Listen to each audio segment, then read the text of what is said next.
hear me? Welcome to beautiful Southwest High School, home of the Griffins. Thank you. This afternoon, thank you for coming to our town hall meeting. This evening, we're going to have several discussions. We'll talk about the Little Rock School District strategic plan. If you don't know anything about it, go on our website and look up the strategic plan. It talks about being successful for all our students in LRSD. Also, we're going to talk about our possible cell phone usage in the Little Rock School District, and maybe get some input on different calendar for the school district, different calendar for the school district. So, thank you for coming. Director Adcock, did you want to? Yes, thank you. Hello, my name is Joan Adcock. I'm a Little Rock City Director. I serve at large, and also since the illness of Director Ken Richardson, I'm also doing Ward 2. So we are so glad you're here tonight, and if you need us to talk louder, I don't think you have to worry about my friend over here. But if you need me to talk louder, just shake your hand up in the air, and I'll try to make it as loud as I can. We're glad you're here tonight. We're going to talk about some real interesting things. I graduated from Little Rock Central High School in 1957 and 58. So I have spent today talking to grandparents, parents, and some kids. All three have a different opinion about both of our subjects, but we're here tonight to listen to your opinion about it. You have come out, and you're the one who we want to listen to find out what we need to change, what needs to stay the same, and other things concerning our young people, our children, our students. Michael? So, do we get started? Who's it go to? The agenda. Go to the agenda. The next slide. Oh, next slide.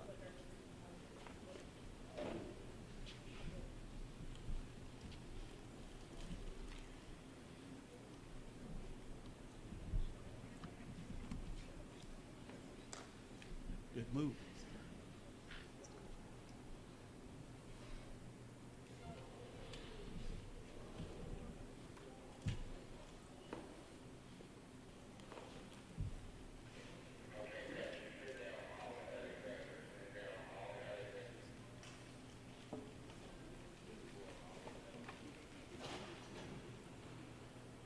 Can someone hum the Jeopardy? Oh, radio. All right. So, strategic plan update. That correct? Yes. Oh, just go to the agenda? Okay. Strategic plan update, the cell phone usage and non-traditional school calendar usage presentation. The cell phone usage small group discussion, 15 minutes. Pardon? Yeah, it doesn't work, it's just recording, okay? Non-traditional school calendar small group discussion, 15 minutes. Report out and questions. Board member and city director announcements, and then we close. Okay, that's the agenda that you see on the screen. So we'll go with the first item on the agenda, Dr. Wright. All right. Looks like we have a microphone, and I sound very loud. Good evening, everybody, and welcome to Southwest High School. We're glad to see all of you out here today. I'm going to try to do a little better than I did at Wakefield by talking less and providing more time for you to give us your feedback and ideas on the topics that we're going to be talking about today. And so I want to first start with our strategic plan update. Is it clicker?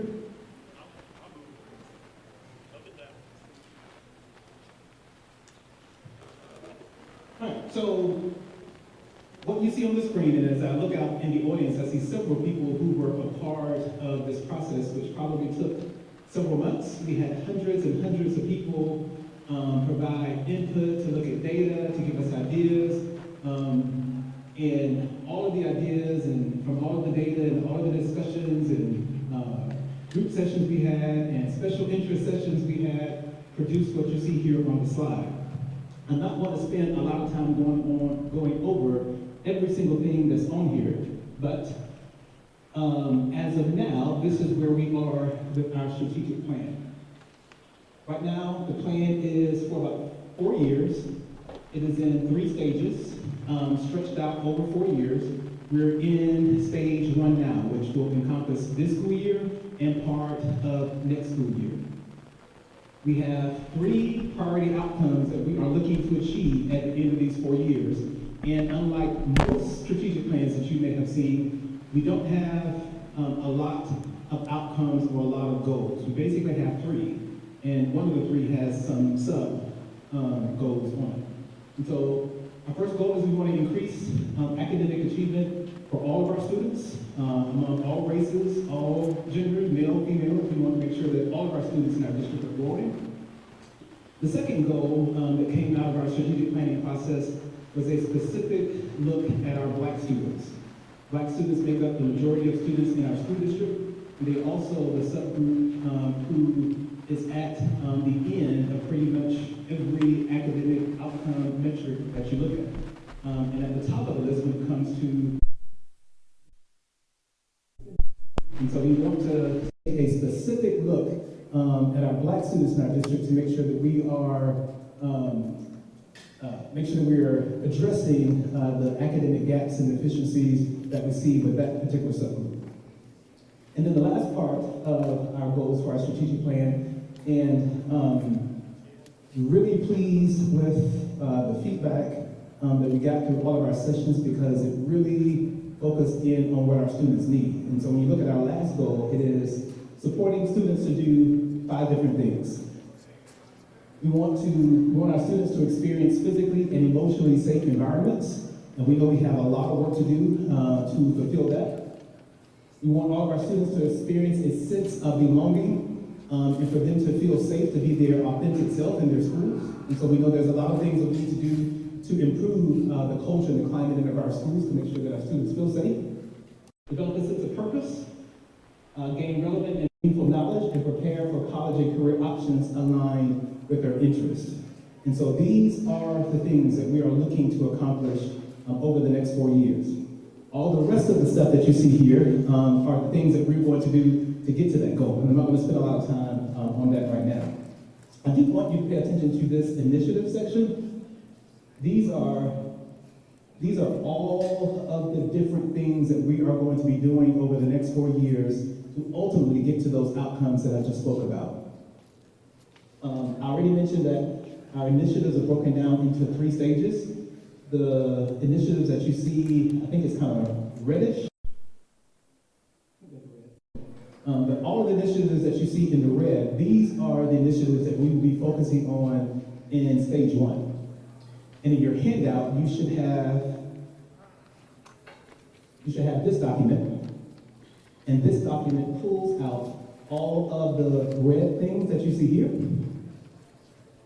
And it gives you a detailed look at what we will be doing, the initiatives that we will be focusing on during stage 1 of our strategic plan implementation. Another important thing that I kind of skipped, all of our initiatives in our strategic plan are broken down into 4 themes: affirming school cultures, meaningful student learning experiences, valued and equitable school options, and excellence in our talent. And again, these are the initiatives in stage 1 that aligns to all 4 of those things. I'll pause real quick for any questions on where we are with our strategic plan right now. I left off one thing, so let me go back. We are not done yet. There is another section that is being worked on right now. So I mentioned the initiatives and the year 1 initiatives that we're focusing on in stage 1. Right now, we are working on the specific action steps that are going to be aligned to all of the stage 1 initiatives here. We have a committee of staff members who are working on those particular action steps, and they will be completed October 1st, and we're planning to actually launch the complete whole strategic plan sometime around in November or December. Any questions about where we are with our strategic planning process right now, before I move on? All right, let's get to the two topics that I know you guys are anxious to talk about. And so the first one has garnered a lot of national attention over the last couple of months. I think we're up now to about 13 states who have actually banned student use of cell phones in schools. The state of Arkansas, we're not there yet, but we're going to have a discussion in terms of what should we do in the Little Rock School District. And so I'm not going to read all of this up here, but the whole purpose of this is before we make a recommendation to our board in terms of what we should do with regards to cell phone use, we want to make sure that we take as much time as possible to gather as much input, feedback from all of our constituents to make sure that we are making a recommendation to our board that is supported by our entire community. So that's why you're here today. So our current cell phone policy is that students can bring cell phones to school, but they're supposed to keep them out of sight and not use them in the classroom. I don't know how many of you actually visit our schools to actually see what actually happens. But this doesn't happen. So that's where we are now. There's a lot of research that talks about the harm or the negative impacts of cell phone use, especially when it's tied to social media. And this is no exaggeration. About 75 to probably 80% of the discipline issues that we have in our schools are all sometimes connected to cell phone use and to social media. And most of the time, the issues that are causing conflict with students don't even have anything to do with what's happening in school. It's things that are happening within their communities, within their neighborhoods, after school hours. And so our teachers will tell you, do we have any teachers in? Our teachers will tell you how much of a distraction that cell phones cause in the classroom. As adults, if you're anything like me, like I have a hard time even putting my phone down when I go to bed. And so you can imagine students who are constantly on their phone and using their phones. It prevents a problem from them being able to hear what's being taught to them. It prevents them from being engaged in classrooms. And so we know that it's a problem. And so we're here today to determine if there's enough support from all of our stakeholders to see if we should change our policy and restrict cell phone use in classrooms. So, in light of all of the safety issues that we're seeing happening in schools across the country with regards to weapons being brought to school, school shootings, which sadly are becoming so common that many people are becoming desensitized to the frequent shootings that we have in schools. I know one big barrier is I talk to parents. Parents fear if we restrict cell phone use in school, they fear not being able to make contact with children and their children not being able to make contact with them in the case of emergency. So thus far, that seems to be the biggest pushback that we're hearing with regards to parents.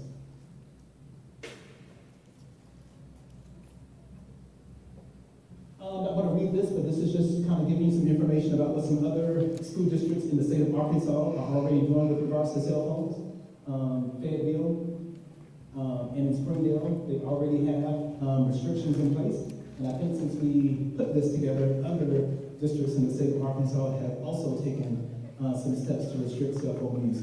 One thing that we probably need to add to this, because I didn't realize until last week that many of our local private schools here, I know Catholic in particular, have always had a policy where students can't even bring cell phones to school. And Mount St. Mary? as a graduate of Mount. Yeah. So many of the private schools around us have had cell phone restriction policies in existence for a long time. And these are places where a lot of parents desire their kids to go. And so I'm not going to state my opinion on that, but I just want to make note of the fact that many of the private schools around us already have cell phone restrictions in place. So what we want to hear from you tonight, and you have an opportunity to give us your ideas and your feedback, is simply Should we restrict student cell phone use in schools, and if so, to what degree? We're not really taking time today to discuss the how. Like, if we do it, how would it work, or what ways, what things we put in place to restrict cell phone use? We're not here to talk about the how. Tonight, we're only focusing on the what. Even though I said we're only focusing on the what, we do have a slide that kind of talks about some ideas and options that could be available to us. So one of the things that the State Department of Ed has done for all districts across the state of Arkansas is they have allowed districts to opt into, it's not a program, opt into with the cell phone pouches, the Yonder pouches, which is something that students put their phones in and they can't take them out except for some type of magnetic lock that will be unlocked when school is over. The Little Rock School District did submit to participate in that grant program, and we were awarded pouches for every single 6th through 12th grader that we have in our district. And I should have looked at the cost because I made up something at Wakefield. But I know it was at least $300,000 to $400,000 that we were awarded from the State Department of Ed to be able to purchase these pouches. And although we purchase the pouches and have them, we don't necessarily have to use them. But we just did it as a preliminary action just in case we did pass some type of cell phone restriction policy and we wanted to use the pouches. We have them at our disposal to be able to use them if we so choose to. One interesting thing that I've heard, I forgot the district, I forgot what district in the state who did this, but they are using their pouches as almost like a consequence or an infraction for misusing cell phones in schools. And so they don't make all of their students put their cell phones in pouches when they come to school. They make students who disobey or have infractions with the improper use of their cell phones, they use it as a disciplinary measure instead of having everyone to do it. And so those are just a couple of ideas. We're not limited to those. We can do whatever we want to do, how we want to do it, and we're not restricted by a timeline too. So I do want to make this clear. I think we did discuss in our board meeting that we wanted to make a recommendation on a cell phone policy in December with a possible implementation of whatever that thing is going to be in January. We could still do that, or we could take additional time and implement in the beginning of the 25-26 school year. And so we're not restricted in any way in terms of when we have to use the pouches. Can take as much time. Not sure what happened. But we can take as much time as we need to plan a proper implementation with whatever decision that we make. Can you all hear me back there? Sort of. I'll kind of stand in the middle.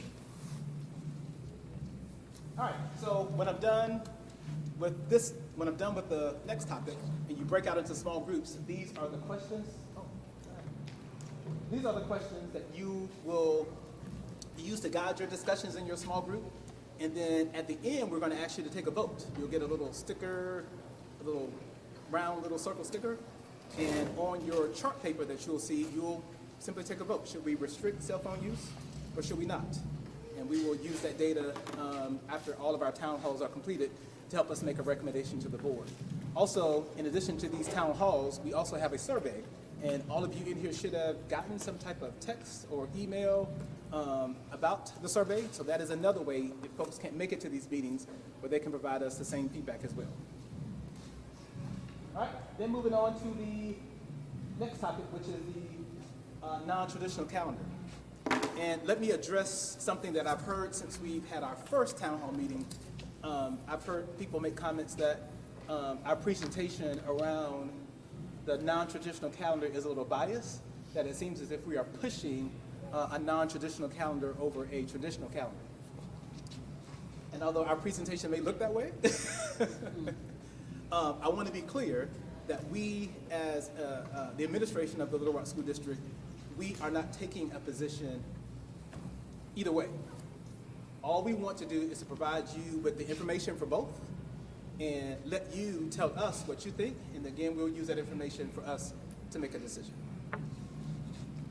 One thing I want to clear up too is sometimes you hear the term year-round school. And sometimes people conflate this concept of year-round school with a non-traditional calendar. So the type of non-traditional calendar that we have as an example here is the same amount of school days that kids would attend school if we were on a traditional calendar. So the number of school days is still the same. It's not more school days, it's just spread out over a long period of time with more frequent breaks in between and a shorter summer. And the reason for that is we want to have as many instructional days before state testing as possible. Right now, when do we test? I think we start in March and April. We start in March and April in terms of when students take state tests. And then you have maybe a whole month or 6 or 7 or 8 more weeks of school left after state testing. And sometimes people view that time after testing is over as just like wasted time. So what we're trying to do with the non-traditional calendar is actually build in more instructional days on the front end before students take state testing, so that our students will have a better opportunity to show and demonstrate learning much more than they could on the traditional calendar. And then we also want to combat this thing called the summer slide. And there is lots of research out that suggests, especially when you're working with kids who are already behind grade level, which many of our students in our district are. So we do a good job of trying to catch kids up during the school year. But when you have 8, 9, 10 weeks off in the summer, a lot of the learning that kids get and a lot of the ground that they make up, it is lost over the summer. And when they come back to school in the late fall, we have to do a lot to kind of get them caught back up. And so the non-traditional calendar is a way to, number one, get more instructional days before state testing, and number two, prevent the summer slide. And you'll see what I mean when you see the example of the calendar. Here are some potential benefits of a non-traditional calendar, and I'm not going to read those things, I'll just let you look at them real quick. They're a little small back here. What's that? They're a little small back here. If you want to point out a couple. There's seats if you want to move on. No, I'm just. Yeah, I'll point out a couple. I'm not going to read everything that's up there, but something that I have not mentioned in terms of another benefit of a non-traditional calendar is really around mental health and wellness for both students and teachers. If you have ever been an educator and you know what it feels like around around October.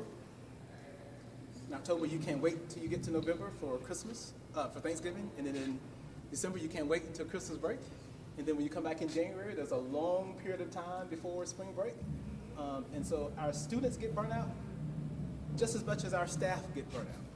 And when you see the example calendar that's in your packet, and we'll get to it in just a minute, you'll see that we have shorter breaks built out throughout the year, which provides time for students and staff to kind of get rejuvenated.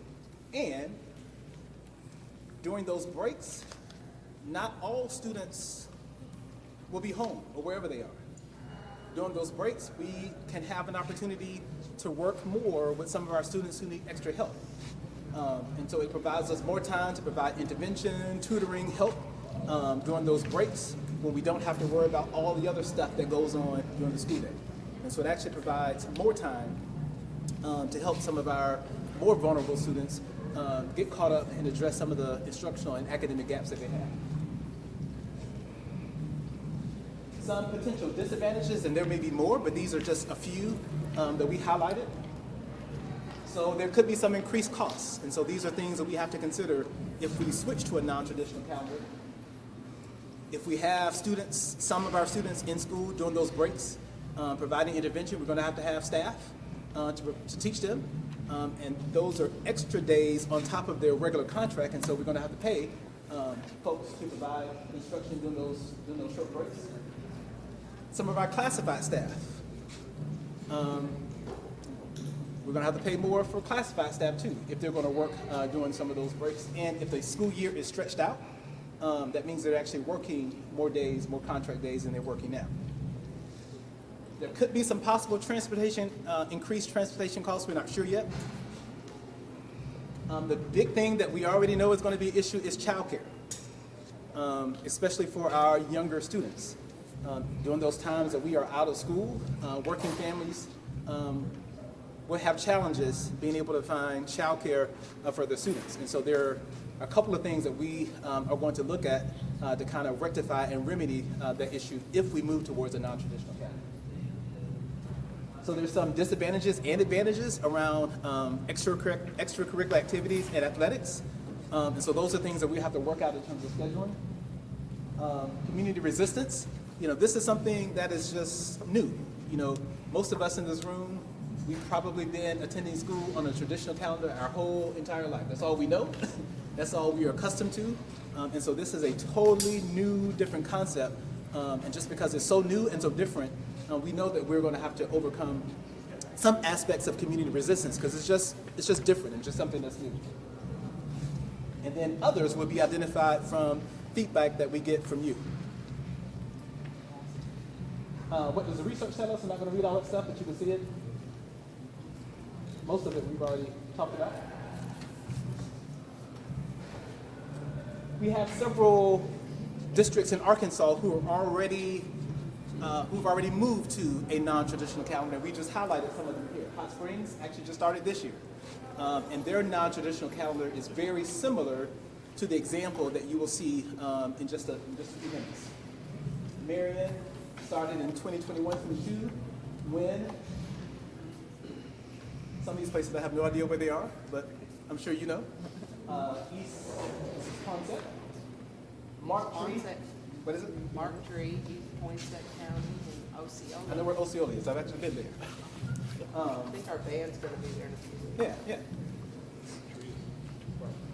That's right, that's pretty cool. And so we've also talked to some of the districts who have already began implementing a non-traditional calendar just to get some feedback from them to see how things are going.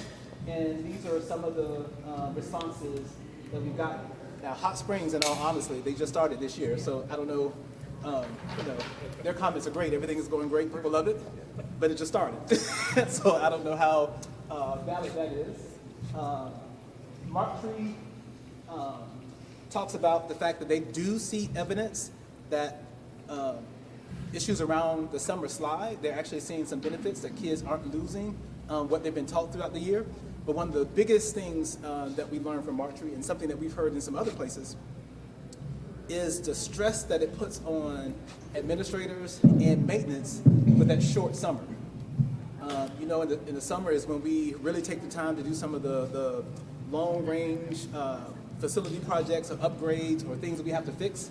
And so when you only have 7 weeks to do that and you have multiple projects across the district, especially in a district as large as Little Rock, those are some things that we're going to have to think about and really consider before we make this decision, because we already struggle as it is to get our buildings clean and to fix certain repairs, and sometimes certain projects can take 1 to 2 whole months. And so if we don't have that time anymore, that's something that we're going to have to take into consideration. All right, in your folders you have, is it this? It probably is. We got 2 mic on. She is making me nervous, so.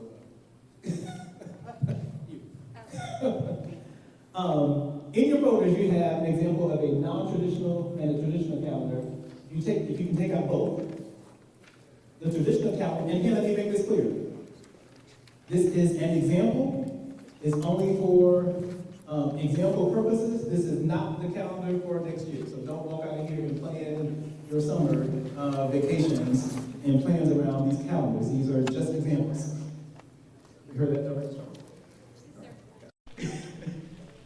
So the traditional calendar, this example that we have for 25-26 is very similar to the calendar that we have. I think we start, the first day of school would be August 11th, and the last day would be May 21st for students, with the traditional breaks that we kind of always have. If you look at the example of a non-traditional calendar, the first day of school would actually be teachers would come back on the 21st of July. The first day for students would be July the 28th. We'll have our first intercession break the week of Labor Day, so we're out the first. We'll be out that entire week. The next break will come in October. We call this like a fall break, October 13th through the 17th. Of course, we have our traditional Thanksgiving break. You have your traditional winter break, which is a little shorter than it typically is. I think this year we actually had 11 days that we were out. But here it's 1, 2, 3, 4, 5, 6, 7, 8, 9, 10. Next break will be in February. Spring break. Now let me say this. Spring break right now is 1, 2, 3, 4, 5, 6, 7, 8, 9, 10 days. It is not going to be 10 days. If this is a calendar that we actually move to, the spring break will be much shorter than that. We'll have to adjust that. And then the last day of school for students would be June the 5th. So again, this calendar gives us more, even with the breaks, it gives us more days for instruction before testing. It gives more frequent breaks throughout the year. And in the summer will be reduced to 7 weeks versus the 9 or 10 that we have now.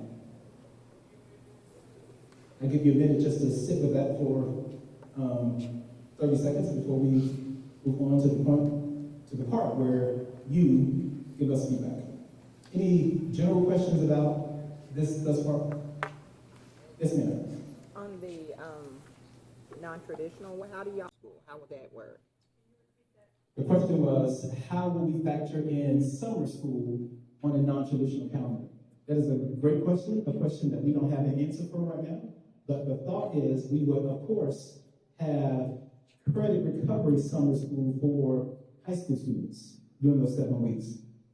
I don't think there would be a need to have summer school for other students during the summer, because remember, during those intersession weeks, we would still be requiring students who need extra help to come during those times where we're not in school. Yes? So I'm going to speak from a different side. Has there been a discussion about potential loss of teaching talent? And I'm going to use the example of like my immediate coworker upstairs. She has children in another district, and she's mid-career, and this is not going to, she's already said this wouldn't work for her family. So I guess my question is, because we have such a hard time getting particularly math and science teachers, we all know this, have you all discussed the impact of this on the talent, the teaching talent we have? Of course not. We haven't discussed anything. We're bringing it to you all. But that is a great point. When you get in your small group session, make sure that you write that down, because that's something that we will need to consider. All right, so we're going to ask you to do the same thing for the calendar issue. We want to know your thoughts around keeping a traditional calendar, or should we explore a non-traditional calendar? And then let me say this as well. I think in our board meeting, we discussed wanting to make now we're still going to make a decision for whatever calendar we're going to implement for the 25, 26, this is 24, 25, yeah. Whatever calendar option we choose for the 25, 26 school year, that recommendation is going to be made to our board in December. So whatever calendar we have in 25, 26, we're going to make that decision early so that we have enough time to plan for it. I will say that, as I've been thinking about this, even if there is momentum or an interest from a majority of our community to move to a non-traditional calendar, and this is just me talking right now today on September 19th, I don't think we can do everything that needs to be done from January to May to get ready to implement a non-traditional calendar in the fall of 2025. If that decision is made, I think we will need to take an entire school year, especially around the child care options. Cities that have done this, they have worked hand in hand with their city governments and other agencies within the city to kind of have a coordinated effort to make sure that child care options are available for families.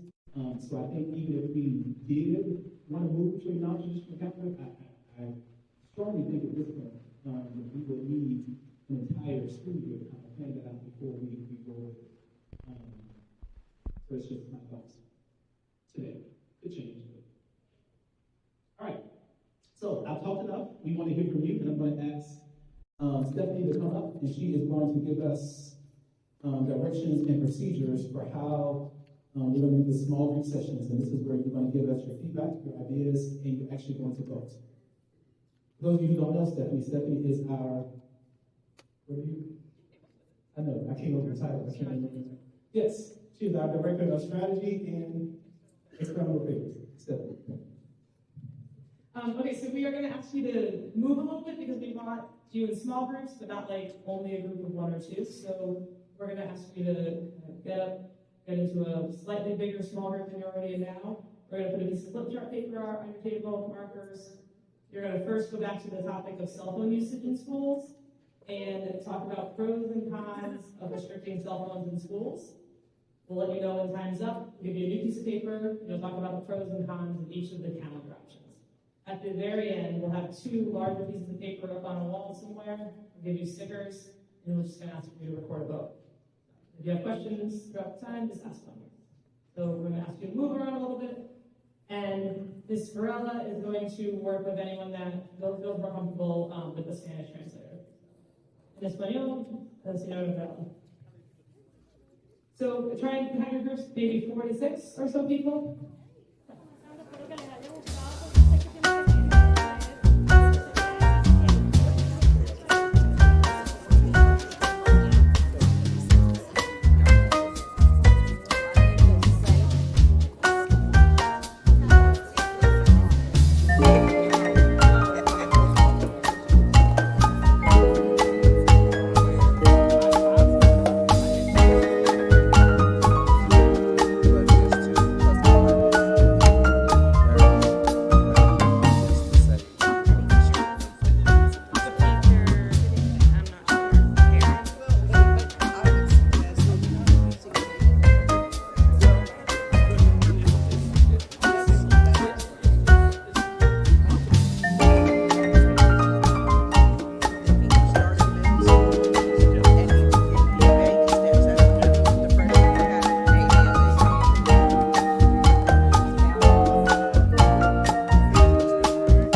If you have any final closing remarks for us, if you do, come on up.